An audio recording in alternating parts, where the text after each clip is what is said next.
Olá pessoal, meu nome é Rodrigo. Estou aqui com o Renault Symbol fazendo um barulho na direção. Quando se vira para o lado direito e esquerdo, dá um barulho de estalo. Então, o pessoal que não conhece esse tipo de barulho, vou deixar a minha dica. Entrando aqui embaixo do carro, como vocês vão ver, entrando debaixo do veículo, vocês olhem,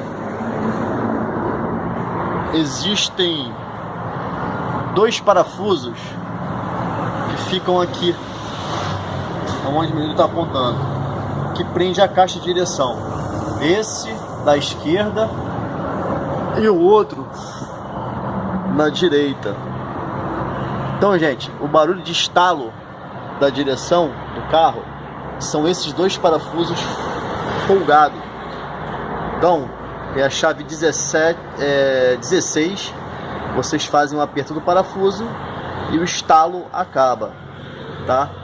Valeu a dica aí para todo mundo que é reparador.